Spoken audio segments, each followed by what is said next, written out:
Hello, Potato. Welcome to day number 4 of this year's adventure. Into the Adventverse we go again, starting off with our Lego Spider-Man. We've had a minifigure, we've had web junk, we've had a mini build. I feel like it's a little early for another minifigure. I don't know how many minifigures come with this. It's going to be at least, I think, 4. Because we know there's a Miles, we know there's a Gwenum, or not Gwenum, Spider-Gwen, Gwen Stacy, Ghost Spider. We know there's a Green Goblin. We obviously know there's a normal Spider-Man. I think I'm going to swap my Springtime Spider-Man out for this one because I was looking at it yesterday when I was finishing setting up the Winter Village, and I noticed the one that I use in the spring doesn't have arm printing. So I think this is going to replace that old one. So it'll have a home and the old one will be displaced. All right, but that's getting distracted. What is today? Where is today? Today is number 4. There it is. There's number 4. And we do have another mini build of a street light and a banana peel. Because why not? Why not a banana peel? Oh, with the camera on it, because that's Spider-Man throwing up his camera there to catch himself in the act of doing something. Presumably, in this case, throwing down a banana peel to stop Mario Kart racers. All right, let's build this.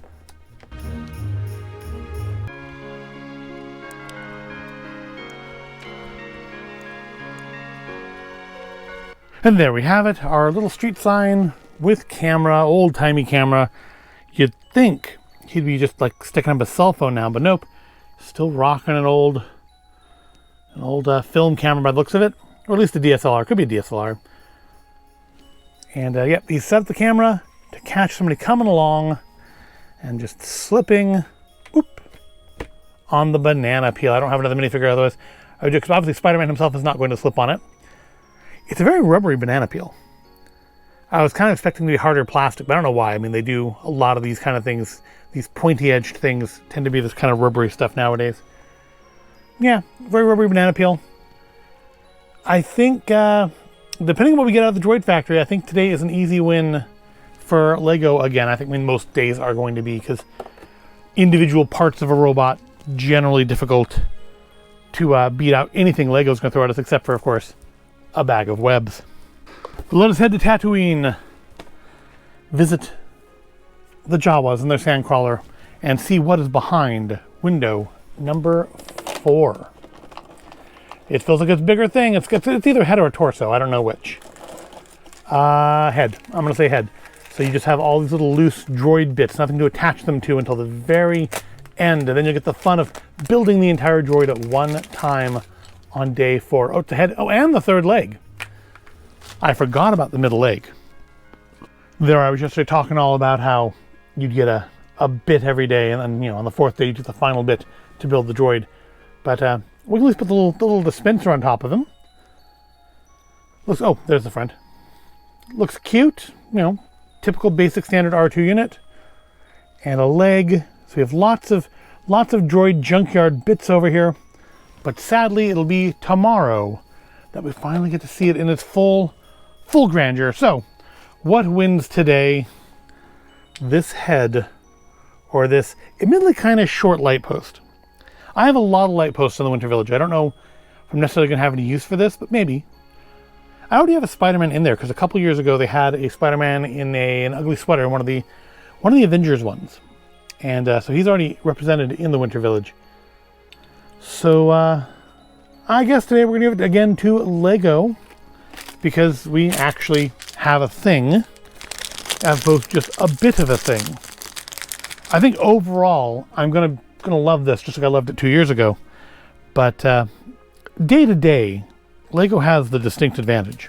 Now it's time to get into the holiday spirit with some holiday spirits with our Straightaway 12 Nights of Cocktails. So far, they've been getting progressively worse. The margarita was quite good. The Paloma was not so good. And the old-fashioned just wasn't my thing. I feel like I had an old-fashioned in last year's calendar, and I liked it. I don't remember disliking anything in last year's calendar, but yeah, this one just basically tasted of maybe slightly watered down whiskey. I didn't get any sweetness of simple syrup. I didn't get any filbert and fur, but again, I don't know what those are supposed to taste like. But let us open today's door Let's see if we can guess what today's is. Or this puts us a third of the way through this calendar. We're already 4 days into the month. It's almost like 20 more shopping days till Christmas Eve. So today's clue is, it's another green can. It's not just another basic margarita, is it? In a world of cocktails, there are no hard and fast rules. Okay, so I mean, I've been assuming that these are hints to that the comments here relate to anything to the drinks in them, and they're not just, basically random. So based on that, we've done 2 out of the top row, and then we've done the Paloma out of the bottom row. No hard and fast rules. I'm going to guess... Well, this is a Mai Tai. A Mai Tai is a pretty relaxed cocktail, right? I think I guessed the Mai Tai when I was the Paloma, but we'll try again. And this time the green can is the same artwork as the margarita. It's the Blanco margarita. So we are getting the last of our tequilas out of the way fairly quickly. See, it looks like they just took the same exact... Oh, it's not the same can. Okay, it's reversed. It's mirrored. It's mirrored. There's some different colors, different numbers of flowers. More flowers on the original than on the Blanco. So the Blanco margarita is tequila, orange liqueur, lime juice, classic, vibrant, citrus, buoyant. And this one is supposed to chill. So are you meant to open these up and then just go do whatever, let them sit out to get to room temperature, or put them in the fridge to chill? I don't like that. But chill, pour over ice, and if you like Marjorie, serve with a salted rim. I don't know who Marjorie is. I guess that's Marjorie on the front there. But I do have that rimming salt. So let me go grab some ice. Let me go rim some salt. And we'll have ourselves a Blanco margarita. I do like, I'm assuming this is silver tequila, I do like that better than normal tequila. So this should potentially take the #1 spot. Grab some ice. All right, I'm back with a salty, icy glass. I did not do as good a job rimming the glass this time as I did the other day. When I did the first, we had, I thought it was just a kind of spot on perfect. Today, it's a little uneven, but you know what? I'm not into a ton of salt in my margarita anyway. So, do we need to shake this at all? Because the first one we need to shake. This one does not say to shake, but it says it's dishonorable and electrifying, according to C.H. Baker. With gratitude to Charles M. Baker for imparting us with such a spirit. So is C.H. Baker like the son of C.M. Baker? Is Marjorie one of the Bakers? Who is Marjorie? I'm assuming this is Marjorie, who's got like tequila angel wings there. Who are these people? Who are these people? I don't know, I guess if I knew more of the Straightaway... Ooh, that's an interesting noise.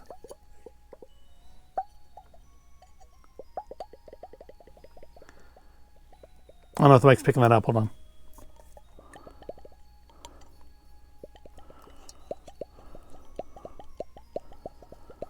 That's a fun noise. It's the best noise we're going to get out of this. Because, of course, there's no fizzy, so that doesn't make any cool noises when you open it. Ooh, that is definitely a different color than day one. That's the Blanco. It's the whiteness.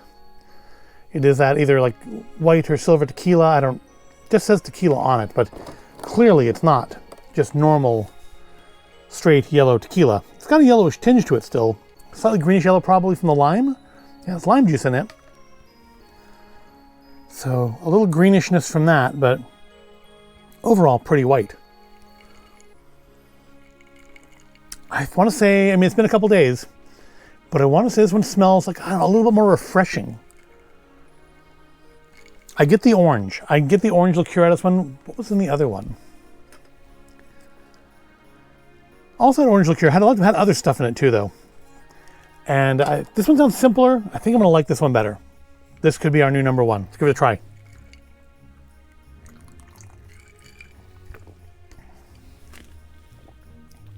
I definitely get a lot more of the citrus out of this one. None of the burn. So I guess, there's probably less salt on this, but I guess the burn was from the habanero and not from the salt. And it's a little sour still.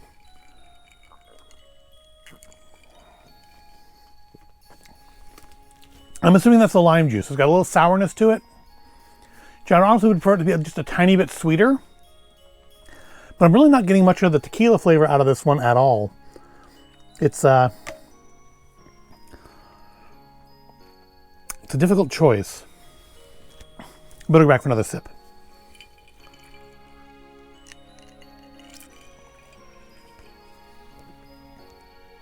I get the lime actually very strongly, especially like if you swirl it around your mouth a little bit.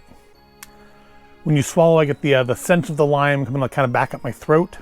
I smell the orange more, but I don't really taste the orange all that much. It's a little bit there, but mostly I'm getting lime and a little bit tequila. I mean, the white and silver tequilas do tend to be, to me at least, seem to be a little less involved, a little less strongly flavored on their own. I think that's why I like them better. But rating it, I do think it's not the clear, like, you know, I thought it would just kind of blow the others out of the water. It's not that, but I will put it in number 1. I will put it in first place for now. But it's not like a blowout. It's just kind of edging out margarita, because I do like I didn't need the habanero in the original margarita. I didn't need that burn. This one's much more limier. I feel a little bit more refreshing overall.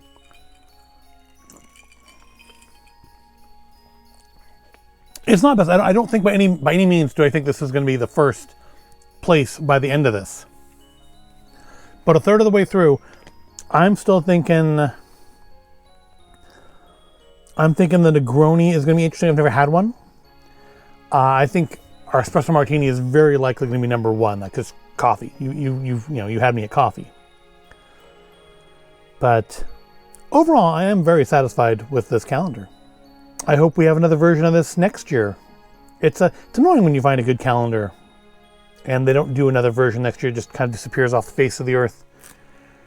And my local liquor stores, at least the big chains, not so big on the advent calendar this year. Kind of disappointing. Anyways, let's wrap this up. This is, again, I'm trying to keep these like down to 10 minutes and I'm failing every day. But we'll get there eventually, maybe. It's the drinks. The drinks are, I think, really slowing me down. Because I have to be thoughtful about them, you know? And I'm still talking, so I should stop.